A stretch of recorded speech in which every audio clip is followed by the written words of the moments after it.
Hello दोस्तों, मैं हूँ आपकी दोस्त जानवी और मैं हाजिर हूँ आपके लिए एक नई कहानी लेकर। ये एक हॉरर कहानी है। इंग्लैंड की राजगद्दी साल 1509 से लेकर 1547 तक हेनरी के हाथों में हुआ करती थी। राजा हेनरी की कई पत्नियां और एलिजाबेथ व मैरी नामक दो बेटियां थीं।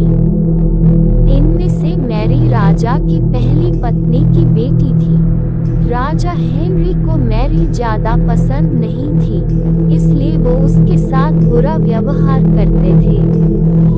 मैरी महल के नौकरों के साथ महल का काम करती थी। अगर मैरी कुछ कह भी दे तो राजा उसकी कोई बात नहीं मानते थे। सन 1547 में जब राजा हेनरी की मौत हो गई, तो प्रजा की इच्छानुसार 16 शताब्दी के दौरान हेनरी की पहली बेटी मैरी को इंग्लैंड की राजगद्दी दे दी गई। वह इंग्लैंड की रानी बन गई। उस समय इंग्लैंड के हालात बहुत अच्छे नहीं थे। इंग्लैंड कैथोलिक और प्रोटेस्टेंट इन दो धर्मों के बीच में बन गया था।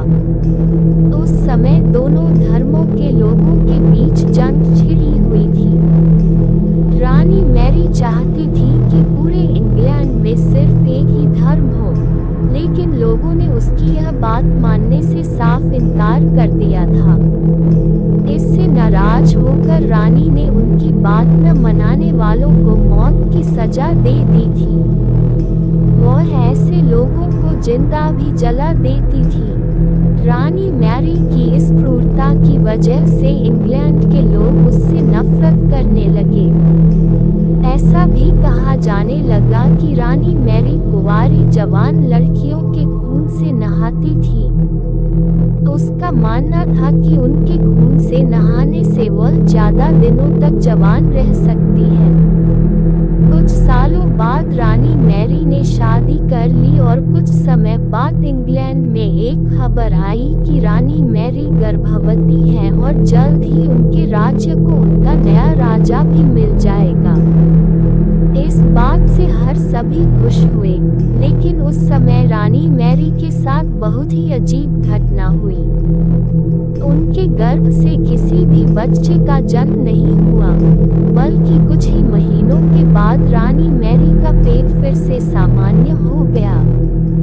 वहाँ के ओझा लोगों ने अपनी तंत्र विद्या से बताया कि रानी मैरी के गर्भ में कोई बच्चा नहीं बल्कि एक भूत आकर निवास करता है। कुछ समय बाद फिर रानी मैरी के गर्भ में वही भूत आकार रहने लगा और वह फिर से गर्भवती हो गई। इस बार भी रानी को कोई बच्चा नहीं हुआ और उस घटना के कुछ ही दिनों के बाद रानी मैरी की मृत्यु हो गई। इसके बाद मैरी की छोटी बहन एलिजाबेथ को इंग्लैंड की राजगद्दी पर बैठाया गया और एलिजाबेथ इंग्लैंड की नई रानी बन गई। रानी मैरी की क्रूरता की वजह से इंग्लैंड को लोग उसे एक निर्दयी औरत मानते थे।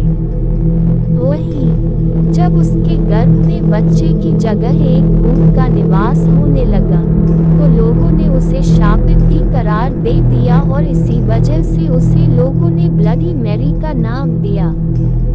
कहानी से सीख। ब्लडी मैरी की कहानी हमें ये सीख देती है कि अपने निजी विचारों व सोच को लेकर दूसरे लोगों पर दबाव नहीं बनाना चाहिए। शांति और करुणा से लोगों का ख्याल रखना ही मनुष्य का धर्म है। चैनल को लाइक और सब्सक्राइब जरूर करें। धन्यवाद।